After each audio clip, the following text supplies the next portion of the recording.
the car is going to be controllable at this point. At least that's how it's going to look. It's good how it works. Okay, when the player is touching the car, we want the player to move with the car so that the player can get back out of the car. So to do that, we're going to click Add Action. We're going to go to Common Actions for all objects. We're now going to go to Position. I'm going to scroll down. And we want this right here, put an object around another. So we're going to left click. And the object that we actually want to focus on here is the driver. So we're going to left click on the driver. And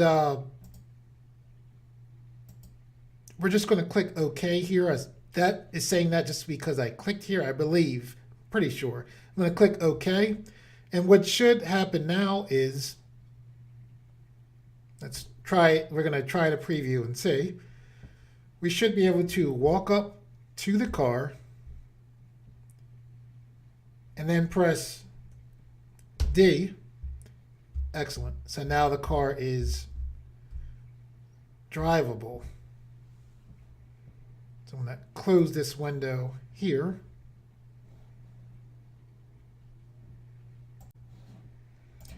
Okay, now how the player walked up onto the car, I don't like that, so let's fix that. So what we're going to do first is we're going to click here. We're clicking here so that we can make sure that when we put an event down, this event will be a regular event. And you can tell a regular event because it's like these. It isn't indented. So with this selected, with this line going around, we can now make a regular event. So we're going to left click.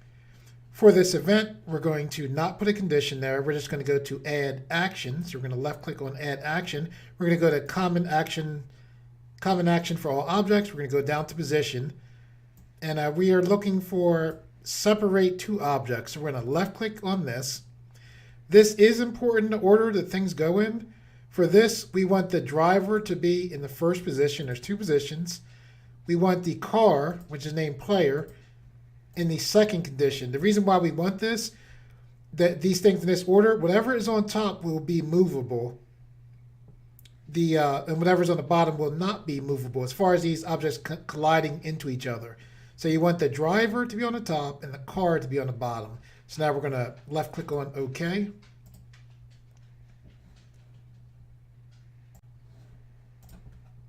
So now let's preview and see what's going on here.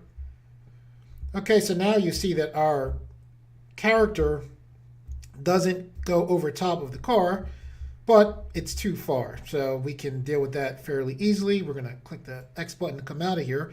We're going to click to go back to game one. And what we want to do is let's double click on our driver.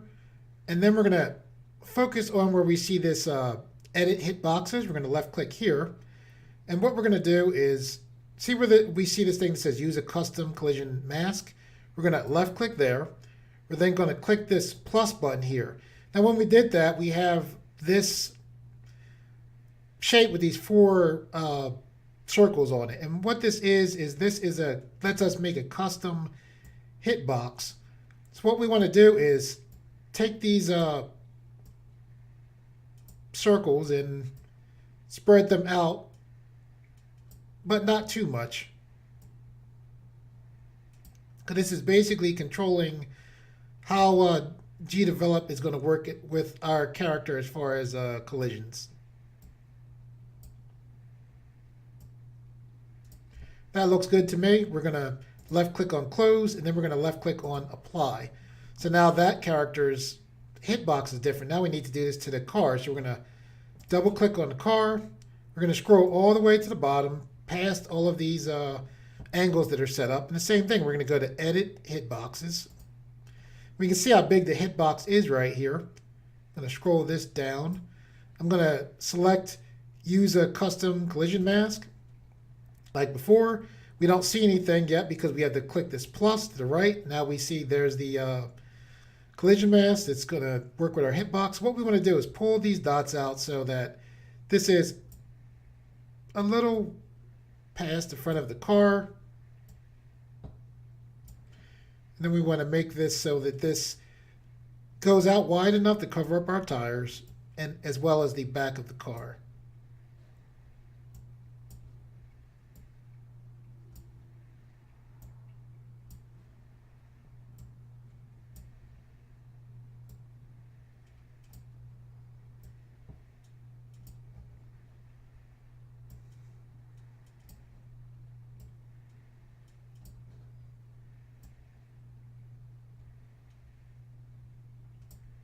Okay, that looks good to me. So I'm going to left click on close, left click on apply. Now I'm going to preview this. And now you can see our character is coming right up to the car, but not going through it like before. We press the D key, and just like before, our character can drive the car.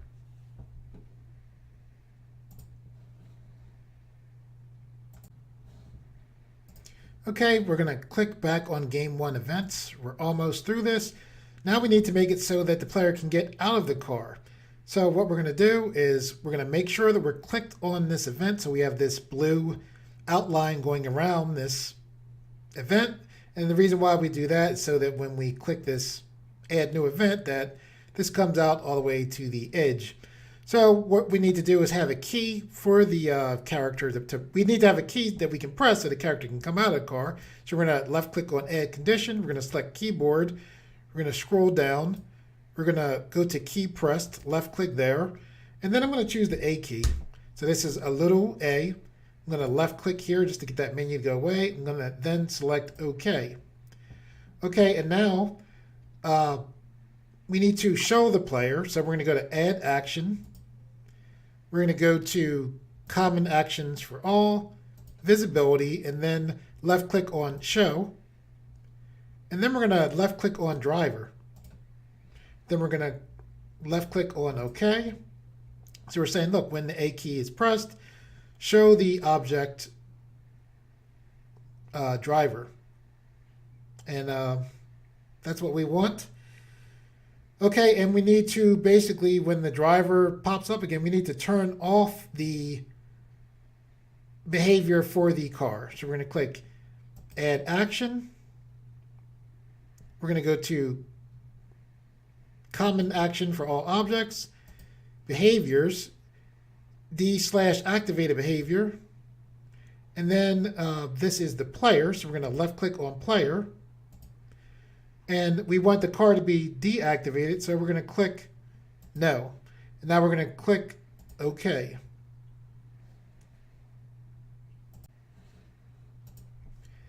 Okay, so we should be able to, when we press the A key, to show the driver as well as deactivate the behavior of the car. So let's go to our launch a preview of the scene button. So now we'll walk up to our car. We'll press the Let's go around to the driver's side. We'll press the D key. And now we're in the car, driving the car. And now we'll press the A key to get out of the car. And then now we should be able to go and get back in the car with the D key. There we go. So we can have our character get out and get back in.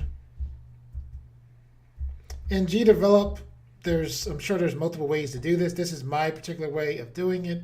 I like how it works. The character is actually inside of the car. The character actually moves with the car.